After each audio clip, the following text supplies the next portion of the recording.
le nom du Seigneur. Béni soit le nom du Seigneur. Béni soit le nom du Seigneur, le Très-Haut. Béni soit le nom du Seigneur. Béni soit le nom du Seigneur. Béni soit le nom du Seigneur, le Très-Haut. Encore une fois, béni soit le nom. Béni soit le nom du Seigneur. Béni soit le nom du Seigneur.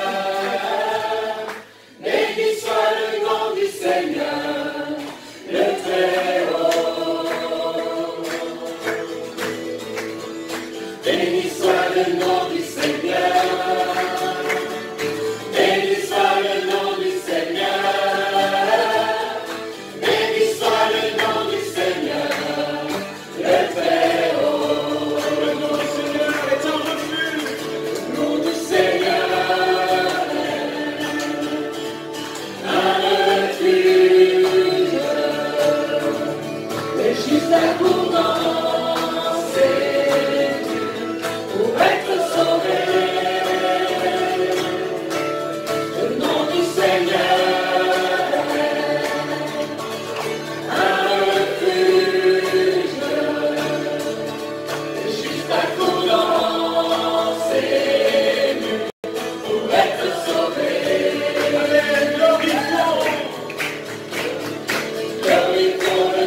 avant de chanter, Yézouazia Azali en continuant. Je connais pas ça.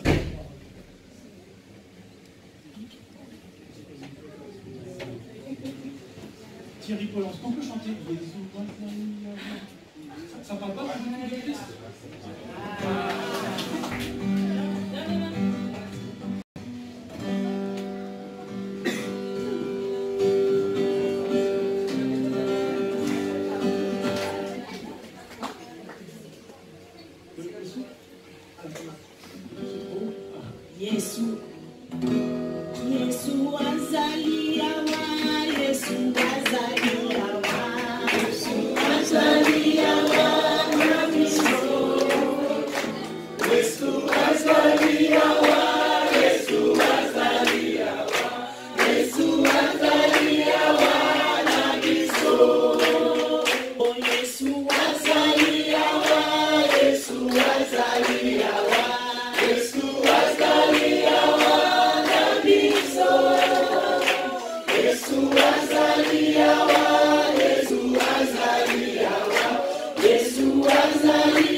Notre joie est tellement immense de nous retrouver ensemble dans ces cultes.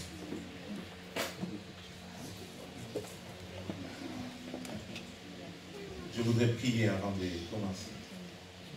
Tendre Père, merci pour ces moments. Je te recommande nos cœurs, nos vies, ainsi que moi-même, que tu puisses m'utiliser pour ta seule gloire. Et que ton peuple puisse recevoir les messages que tu as prévus pour lui. Je sais que tu cherches quelqu'un. Laisse que ta parole puisse le trouver maintenant. Utilise-moi pour ta seule gloire. Facilite la compréhension de ces messages du début jusqu'à la fin. Que le Saint-Esprit puisse régner et contrôler toutes choses. Au nom de Jésus-Christ, j'ai ainsi prié. Amen. Et bien-aimés dans le Seigneur, pendant que j'ai prié, le Seigneur m'a conduit de plusieurs manières. Et je suis revenu sur un texte, et moi personnellement, qui me fait du bien dans ma vie et dans mon ministère. Je voudrais parler d'un homme dans la Bible qui a distingué dans sa génération, pendant que tous vivaient dans le plaisir du monde, mais lui, il a choisi d'être juste et intègre. Amen. J'ai été aussi encouragé lorsque Philippe parlait du refuge. Alors j'ai essayé de méditer encore sur ces textes. Cet homme dont je vais vous parler, il a trouvé refuge dans la présence du Seigneur. Moi je pense que ce matin, le Seigneur t'appelle. Si tu as des problèmes, tu te sens abandonné, tu te sens seul, j'aimerais t'encourager que le refuge est entre les mains de Jésus. Et dans sa maison ainsi que dans sa présence. En fait, je vais vous parler de Noé. Vous savez, Noé, moi personnellement, il a influencé les messages dans mon ministère ainsi que la vision. C'est ainsi que notre église est nommée Ararat. En fait, Ararat, c'est une chaîne de montagnes où l'arche de Noé était accostée après les déluges. Et le Seigneur, depuis 1996, j'étais encore étudiant à l'Institut biblique, il avait commencé à me parler sur Noé. C'est ainsi que je parlais beaucoup sur tout ce qui s'est passé tout autour de Noé et de tirer des leçons dans notre vie. Ainsi que j'ai intitulé mon message, Noé sur le chemin de sa destinée. Et je viens d'ajouter tout à l'heure là, sur le chemin de sa destinée, il a trouvé refuge. Amen. Là, lorsque j'ai écouté cette prophétie venant de Philippe, non, je me suis dit, Noé a trouvé refuge. En fait, bien aimé, nous allons voir 5 points qui vont nous aider à tirer des leçons afin de nous permettre de demeurer dans l'église ou dans l'arche, je dirais dans la présence de Dieu, afin de marcher dans la sanctification, ça a été dit aussi tantôt, d'obéir aux ordres divins et de servir le Seigneur comme Noé à son époque. Et j'ai essayé de pingler ces 5 différents points de cette manière. Le premier, Dieu fait les constats sur la méchanceté des hommes sur la terre. Deuxième point, Dieu partage à Noé son constat et ce qu'il compte faire. Troisième point, Dieu dit à Noé de construire l'arche. Je vais essayer de résumer. Je sais que j'ai 35 à 45 minutes. Alléluia. Quatrième point, Dieu dit à Noé, entre dans l'arche. Cinquième point, Dieu dit à Noé de sortir dans l'arche. Donc je vais essayer de tirer certaines leçons tout autour de ce qui s'est passé avec Noé. Alors le premier point, Dieu fait le constat sur la méchanceté des hommes sur la terre.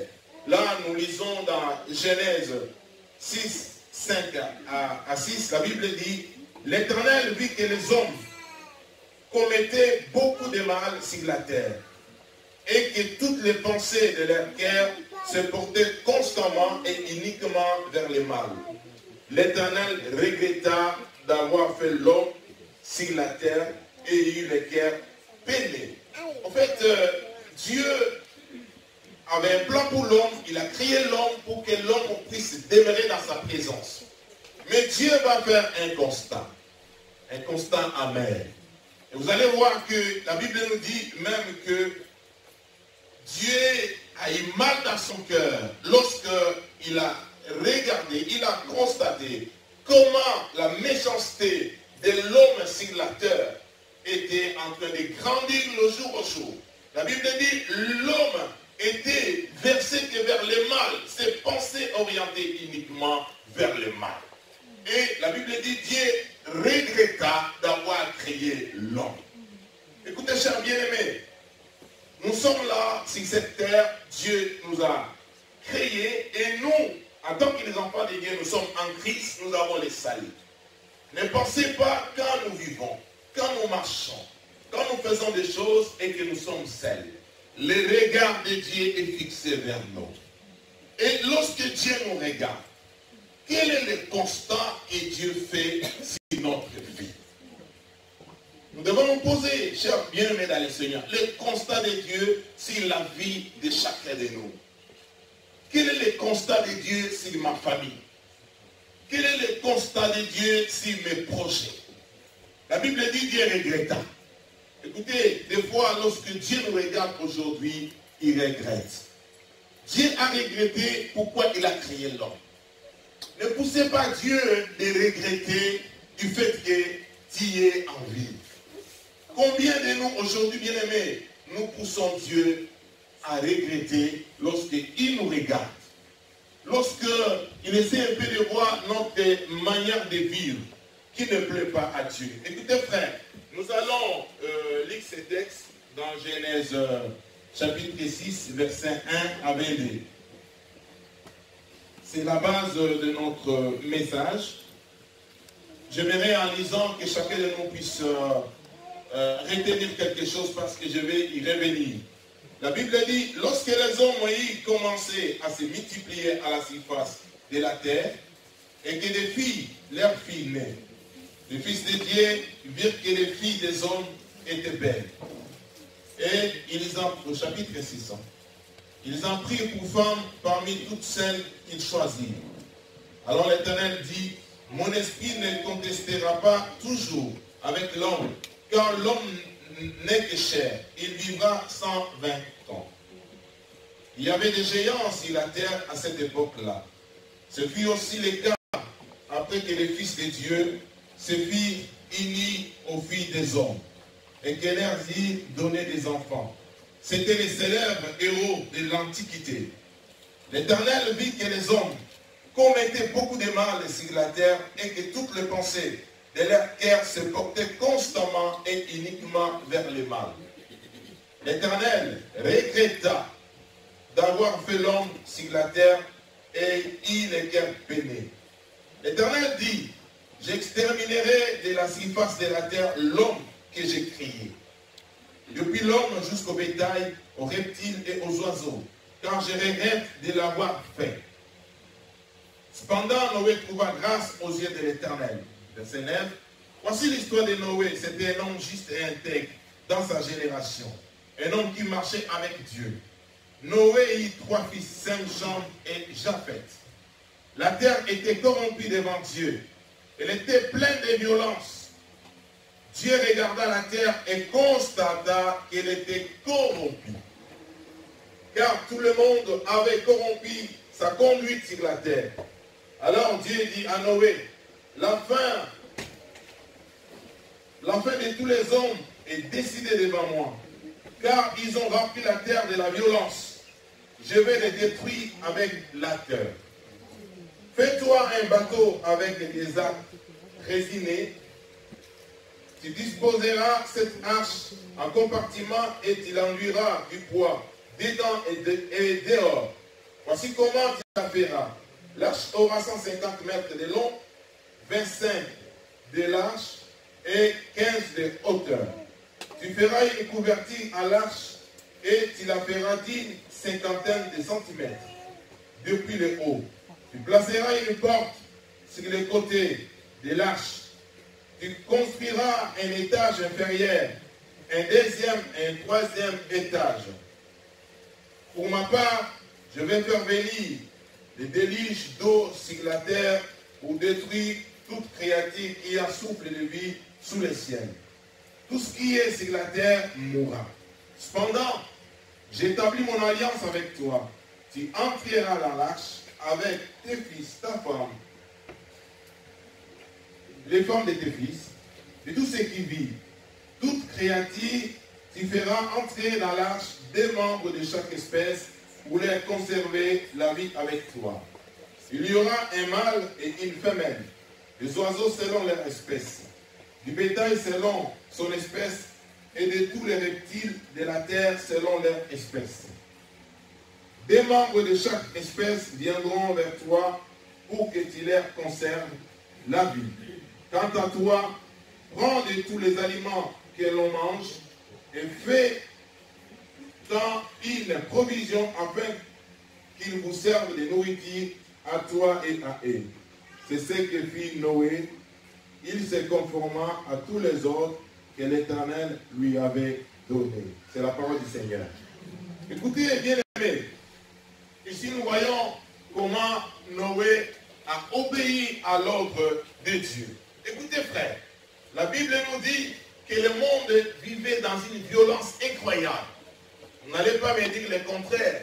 C'est ce qui se passe aujourd'hui. Nous vivons aujourd'hui des choses catastrophiques. L'homme est devenu méchant. Il est devenu mauvais. L'homme est en train de détruire son prochain. L'homme a tourné le dos vers son Dieu. Il est devenu rebelle. C'est ainsi que l'amour est en train de périr aujourd'hui dans les cœurs des gens. C'est ainsi que nous, l'Église, nous devons relever les défis de marcher dans la direction que le Seigneur nous appelle. Alléluia. Le deuxième point, la Bible dit, Dieu partage à Noé, ce n'est pas la Bible, moi j'ai épinglé, Dieu partage à Noé son constant et ce qu'il compte faire. Écoutez, aux yeux de Dieu, nous avons de la valeur. Parce qu'après le constat fait par Dieu, Dieu ouvre une fenêtre de grâce pour sauver ceux qui vont l'écouter. C'est ainsi que Dieu va se diriger vers un homme. Pas n'importe qui, mais va se diriger vers Noé. Et la Bible parle un peu de Noé. Il était intègre et juste dans sa génération. Pendant que tout le monde vivait dans le plaisir. Pendant que tout le monde était violent. Mais Noé a fait la différence. Est-ce que nous, aujourd'hui, l'Église, nous ne pouvons pas faire la différence? L'Église est appelée à faire la différence. Les chrétiens sont appelés à faire la différence. Malgré tout ce qui se passe aujourd'hui dans le monde, la Bible nous dit que nous sommes les sels et la lumière du monde. Nous sommes appelés, bien-aimés, à avoir une façon de vivre qui honore notre Dieu. Noé, il a fait un travail formidable. Vous savez, bien-aimés, lorsque Dieu nous dit quelque chose, lorsque Dieu nous confie un secret, lorsque Dieu remarque que nous marchons dans l'intégrité, dans la justice, il va nous confier des secrets. Notre Dieu a tellement de mystères. Il est Dieu qui nous révèle des choses, qui révèle des choses. Mais à quel moment Dieu peut choisir une personne pour lui confier des secrets? Lorsque la personne marche dans l'intégrité. Lorsque la personne est juste devant lui. C'est ainsi que Dieu va livrer les secrets de son cœur. Ce qu'il voulait accomplir, ce qu'il voulait réaliser, le jugement, les délices, il va les confier à Noé. Écoutez bien aimés dans le Seigneur, soyons intègres et justes. Nous deviendrons les amis de Dieu. Et Dieu va nous confier des secrets. Vous savez, tout autour de ta vie, peut-être, il y a certaines choses, personne ne comprend. Toi-même, tu ne comprends absolument rien à ce qui se passe. Mais lorsque tu deviens ami de Dieu, lorsque tu marches dans l'intégrité, Dieu peut te révéler par les dons spirituels la réalité des problèmes. Alléluia. C'est ainsi que Dieu a, nous voyons même dans la Bible, dans Genèse 18 et 17, Dieu voulait détruire Sodome, mais la Bible dit, l'Éternel était de passage, en ayant l'image des hommes. Ils étaient à trois. La Bible dit, cacherai-je à Abraham ce que je vais faire? Dieu n'a pas caché à Abraham. Pourquoi? Parce qu'Abraham était devenu ami de Dieu. Abraham avait choisi l'intégrité ainsi que la justice. Et Noé commence à annoncer aux hommes la volonté de Dieu. Il devait prêcher, il devait parler que Dieu veut détruire le monde parce que l'homme est méchant. Mais voilà ce que Dieu m'a dit. Je dois construire l'arche pour que ceux qui vont écouter la volonté de Dieu puissent trouver refuge dans l'arche. Mais nous allons remarquer personne, à part la famille de Noé, qui a écouté l'appel de Noé. Là, je voulais parler de quelque chose. Vous savez, des fois, lorsque le Seigneur nous confie une mission, lorsque le Seigneur nous appelle à faire quelque chose, nous avons souvent l'idée que pour voir la présence de Dieu, il faudrait qu'il y ait l'adhésion massive des gens. Non. L'adhésion massive des personnes à ce que l'Éternel nous demande d'accomplir ne justifiera pas la présence de Dieu. Alors que Noé avait reçu vraiment la parole, le message de Dieu, il a parlé avec Dieu. Et si aujourd'hui nous allons dire que Noé avait échoué quelque part dans son ministère, non, il n'avait pas échoué. Il avait fait sa part. Alléluia. Amen. Il avait fait sa part. Mais les gens étaient moqueurs comme les gens d'aujourd'hui. Le monde d'aujourd'hui se moque de la foi, se moque de Jésus, se moque de l'évangile. Noé n'a pas tenu compte de cela, mais il a fait sa part. Mais gloire soit rendue à Dieu, il y a eu des hommes et des femmes qui l'ont écouté. C'est-à-dire sa femme d'abord, ses 3 enfants, ainsi que ses belles filles. Et là, lorsque j'ai médité sur cela, le Seigneur m'a dit que nous chrétiens, notre première terre de mission et d'évangélisation doivent être nos familles. Nous devons beaucoup travailler pour que les membres de nos familles soient sauvés. Nous devons beaucoup travailler pour influencer les membres de nos familles. Il est vrai peut-être, le monde ne veut pas te comprendre ni t'écouter.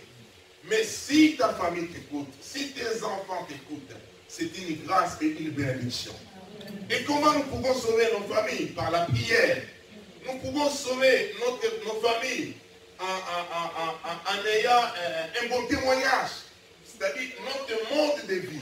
Parce que vous voyez dans la famille, nos défauts sont facilement connus. Hein? On connaît bien nos défauts.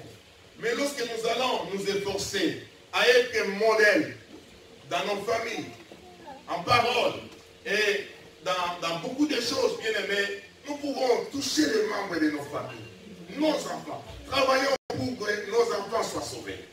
Travaillons pour que nos frères et sœurs soient sauvés.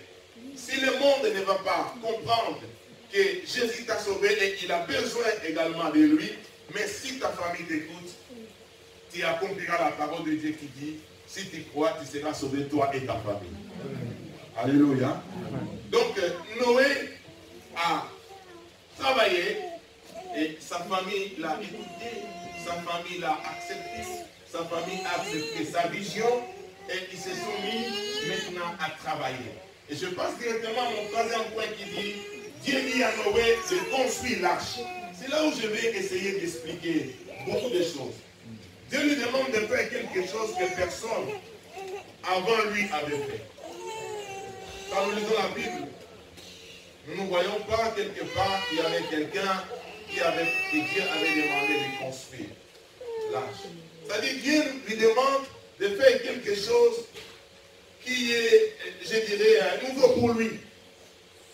Construire l'arche. Et lorsque nous voyons même les dimensions, 300 coudées, presque, certains disent 133 mètres ou bien 150 mètres de long. Et les commentateurs disent que c'est presque le même mesure avec des navires de paquebot actuels. Et Noé devait construire ces bateaux, pas au bord d'un fleuve, mais dans la ville. Il devait s'y mettre pour construire ces bateaux afin de répondre, d'obéir à la volonté et à la vision de Dieu. Écoutez bien aimés dans le Seigneur, il faut avoir la foi, la confiance pour faire comme Noé a fait.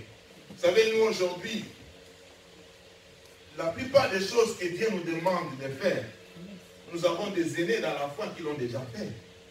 C'est-à-dire nous sommes une génération privilégiée. Des fois, certaines choses que le Seigneur nous demande de faire, ce n'est pas compliqué. Comme Noé avait trouvé. Nous avons la Bible, il y a des exemples. À l'église, nous avons des pasteurs, nous avons des aînés dans la foi qui ont vécu certaines expériences. Et lorsque le Seigneur te demande quelque chose accompli et que cela te semble difficile, il ne faut jamais désespérer ou paniquer. Il faut aller voir les aînés qui ont fait pareil. C'est ainsi que tu réussiras. Ne fais pas comme Caïn. Caïn était avec son frère. Dieu leur demande d'offrir. Abel a présenté une offrande que l'Éternel a acceptée. Et lui, son offrande n'était pas acceptée. Et Abel fait quelque chose que personne avant lui avait fait. Par la foi qu'il a offert.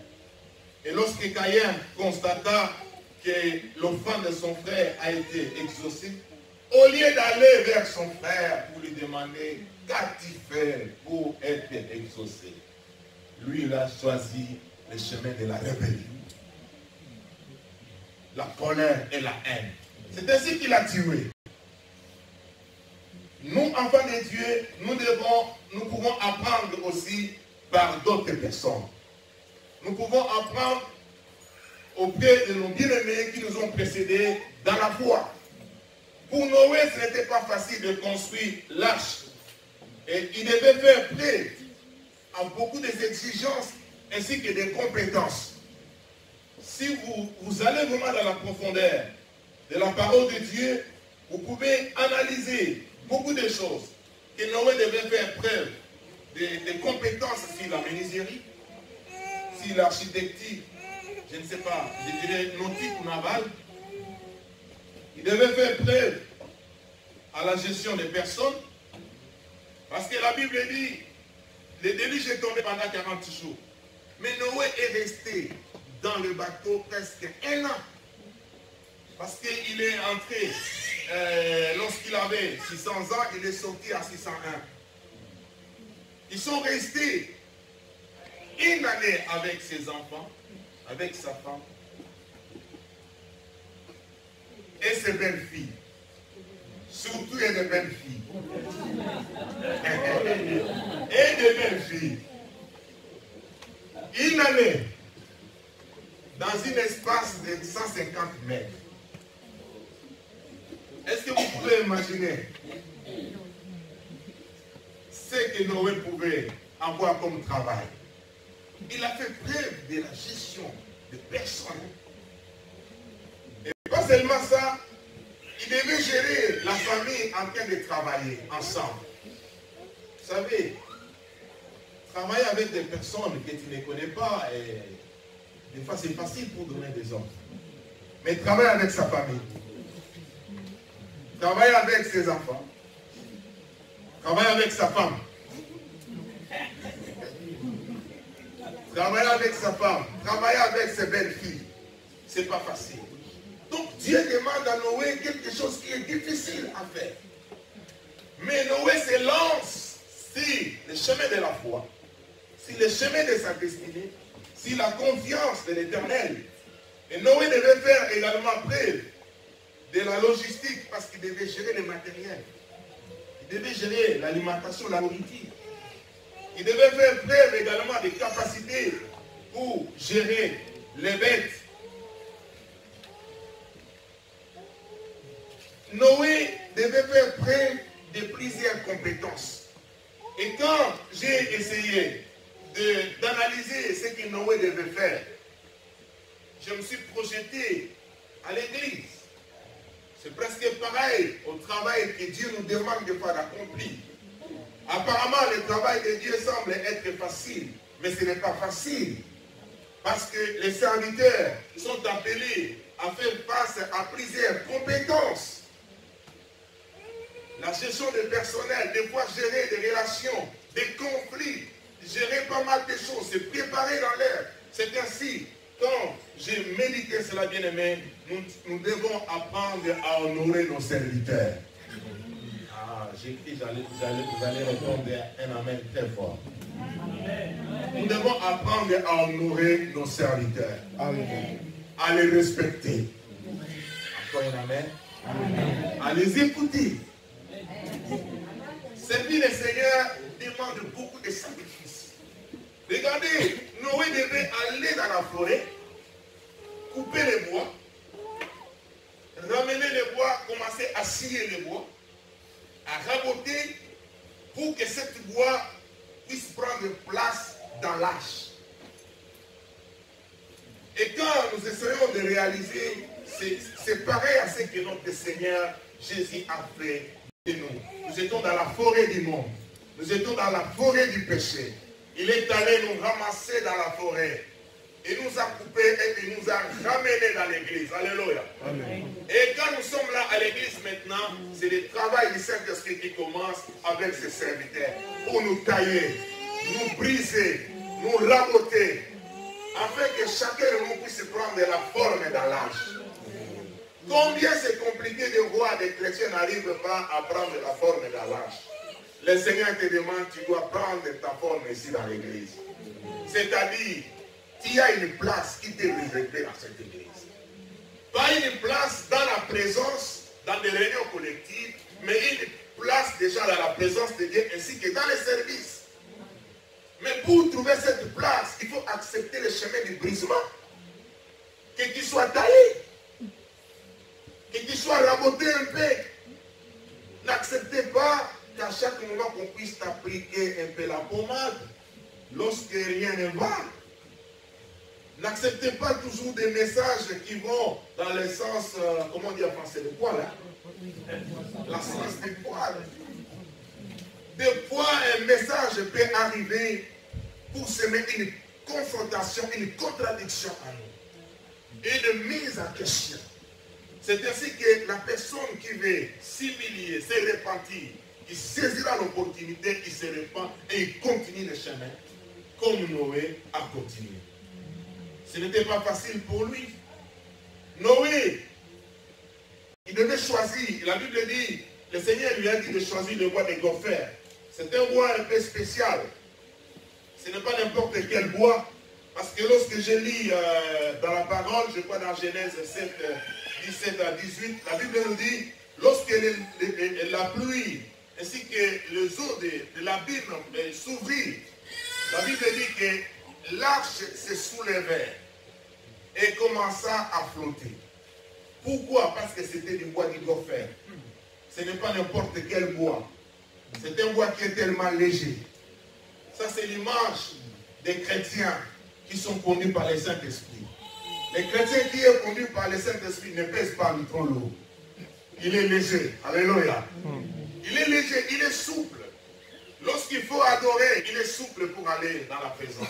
C'est ainsi que je bénis le Seigneur pour l'esprit prophétique qui règne dans cette église. Alléluia. Et nous sommes appelés à être souples en esprit. Lorsqu'il y a un vent de l'esprit qui s'ouvre, chacun de nous commence à flotter. Vous savez, l'arche, ce n'est pas comme le bateau que nous avons aujourd'hui, ces bateaux qui ont des capitaines, qui ont de boussoles ou de gouvernails, et ainsi de suite. Mais l'arche n'avait pas de moteur. Mais l'arche devait être conduite sous la mouvance de l'eau. L'arche devait flotter. Mais il y avait une destinée quelque part. L'arche devait accoster quelque part. Mais l'arche devait suivre la mouvance de l'eau. C'est ainsi que l'Église doit être conduite sous la mouvance du Saint-Esprit. C'est ainsi que les chrétiens doivent être conduits par la mouvance du Saint-Esprit. Mais à condition que nous soyons des bois de gopher. Le bois qui sont souples à être soulevés lorsqu'il y a un vent. Lorsqu'un vent flotte, le vent de difficulté, le vent des maladies, le vent des complications ou de péché quelconque, tu ne vas pas noyer dans ces péchés, mais tu vas flotter. Alléluia. Amen. Et la Bible dit à Noé, écoutez, quand tu vas couper ces bois, tu vas prendre de la résine, tu vas appliquer la résine, tu vas l'enduire en dedans et en dehors, à l'extérieur et à l'intérieur.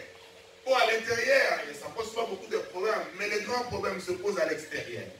En fait, pourquoi il devait enduire de cette résine? Certains disent c'est la bitume.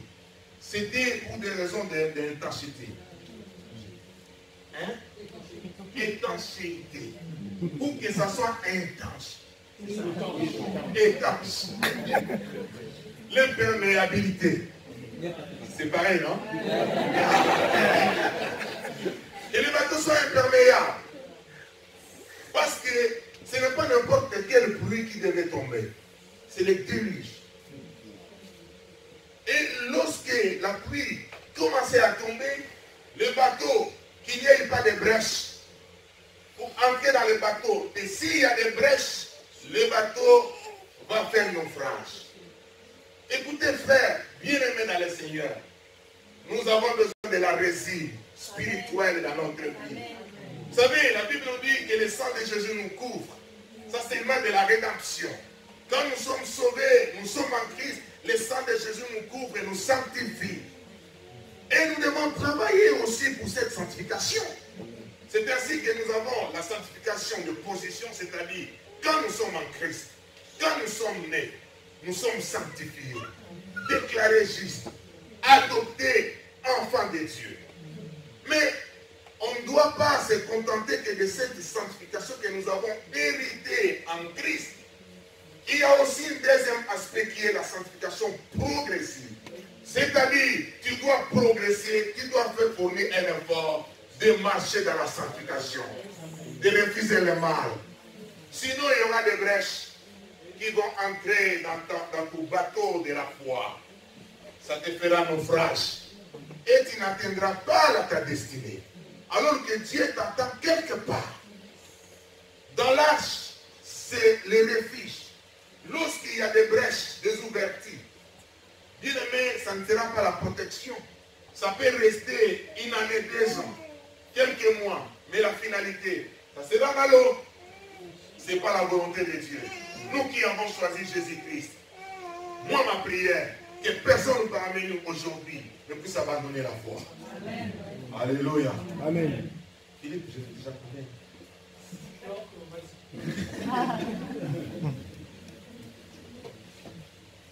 Est-ce que ça passe? Gloire au Seigneur. Et 4e point. Dieu dit à Noé, entre dans l'arche. Il va entrer par où? Vous allez voir quand vous lisez la Bible, l'Éternel demande à Noé de construire l'arche. Il lui demande de mettre une seule porte. Si c'était dans notre monde d'aujourd'hui, on dira ça ne le faut pas en norme de RP. Établissement recevant le public. Ah, ça on connaît. Hein? On nous a fermé les bâtiments à cause de ça. Les bâtiments des églises à cause de ça. Mais Dieu, les grands techniciens, c'est difficile de voir, de travailler avec Dieu. Parce que quand on travaille avec Dieu, Dieu c'est un grand connaisseur. Lui, il travaille, il termine, c'est à ce moment-là il vient te chercher pour commencer le travail avec lui. C'est ainsi que la foi, la confiance est très importante lorsqu'on travaille avec le Seigneur. Dieu lui dit de mettre une seule porte. Noé obéit, ne discute même pas. Et Dieu lui dit, tu vas mettre 3 étages. Premier étage, 2e, 3e. Et là, au dernier étage, tu vas mettre une petite fenêtre de 50 cm de côté. Un grand bateau pareil. Pourquoi une seule porte? Écoutez-moi, je dis mon frère, ma soeur, si tu doutes encore, je m'aimerais t'annoncer, il n'y a qu'une seule porte pour être sauvé. Il n'y a qu'un seul chemin, il n'y en a pas deux. Jésus est la vie, la vérité et notre salut. Alléluia. Amen. Il est le chemin. Je t'invite à croire si tu doutes encore. Toi qui as choisi Jésus-Christ, tu as pris une bonne décision. Et cette porte-là, lorsque Noé est entré dans l'arche, Noé était incapable de la fermer. Parce que Dieu lui dit, entre dans l'arche. Lorsqu'il est entré et que la pluie commence à tomber, la Bible dit, Dieu ferma la porte. Toi qui joues encore, un jour le temps de la grâce sera fini. Dieu fermera cette porte de la grâce. C'est ainsi que Dieu nous donne l'opportunité aujourd'hui de venir à lui. Par la repentance. De revenir à ses pieds. Lorsque je marche, comme disait tantôt mon frère, et que je tombe, je peux me relever. Le sang de Jésus me sanctifie et je continue à avancer. Parce que si on continue à jouer avec la foi, avec la grâce, un jour la grâce prendra fin. C'était comme à cette époque-là, les gens ont refusé d'écouter. Lorsque la Bible dit Dieu a fermé la porte, la Bible dit l'eau est montée au-dessus de toutes les montagnes, 7 mètres de terre. Personne par ses efforts pouvait aller au-delà. Au-delà de cette dimension.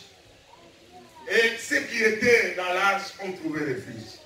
Merci mon frère Philippe pour cette prophétie. Ils ont trouvé refuge. Écoutez, dans l'église, dans la présence de Dieu, nous avons notre refuge.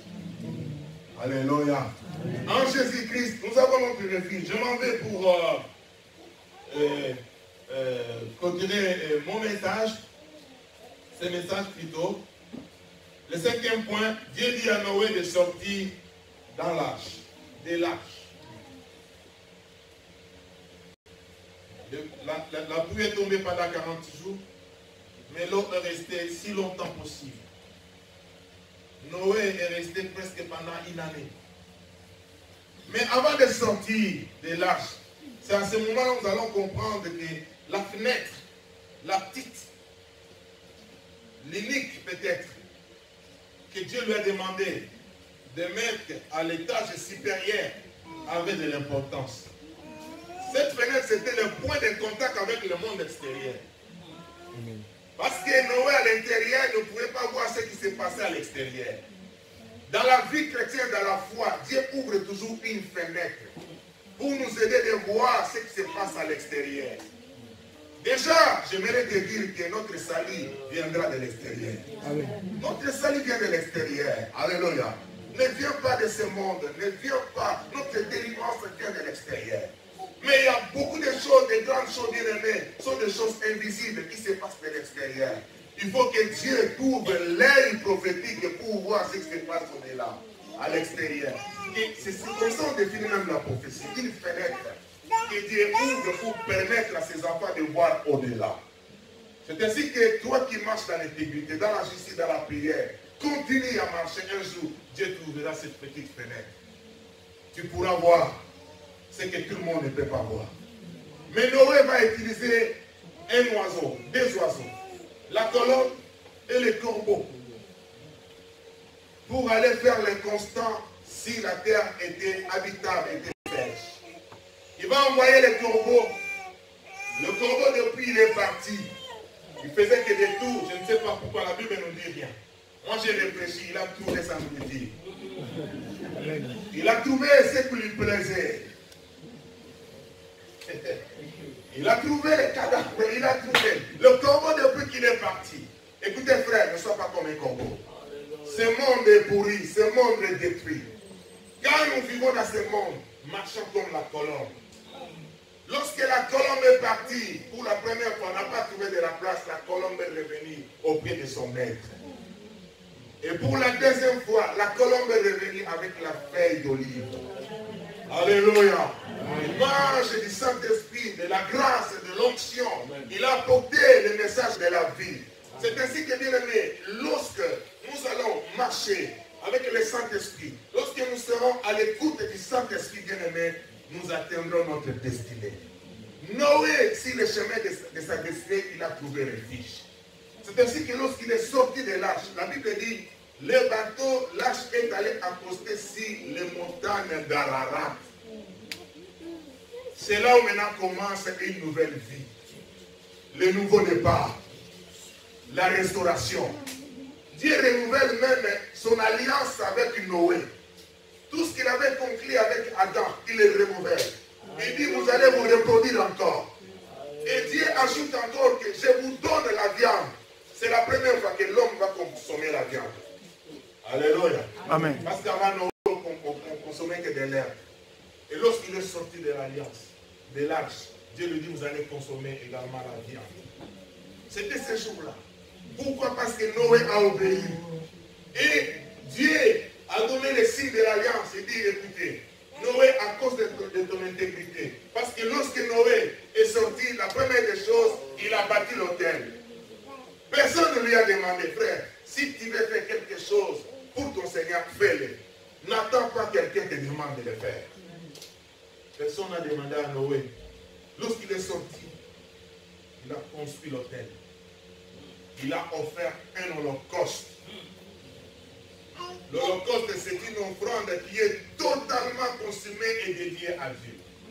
Et Noé voulait dire que non, ma vie t'appartient. Ma vie t'appartient. Je n'ai rien à moi qui m'appartient, Seigneur. C'est ainsi qu'il a offert ainsi. Et Dieu va donner une nouvelle alliance à Noé. C'est ainsi que la mission va commencer. Les enfants de Noé vont aller chacun à sa direction pour remplir encore la terre. Dieu t'attend quelque part.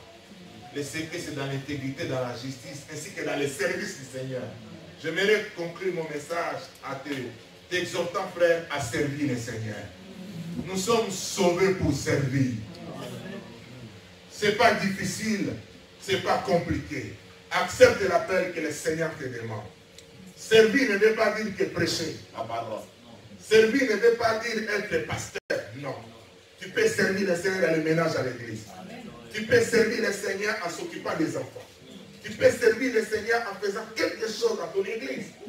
Ne sois pas un touriste à l'église. Sois un serviteur. Comme Noé était un serviteur dans son église. Et il a travaillé. Le Seigneur l'a aidé. Il lui a donné ses enfants et sa femme. Et lui-même était là pour gérer des choses, pour orienter les choses. Que Dieu te bénisse. Amen.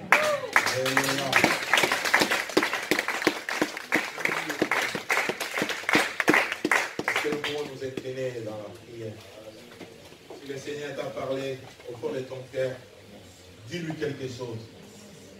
Dis-lui quelque chose. Dis, Seigneur, tu m'as parlé. Je ne sais pas comment il t'a parlé. Je ne sais pas à quel point il t'a touché. Nous avons intégré beaucoup de choses.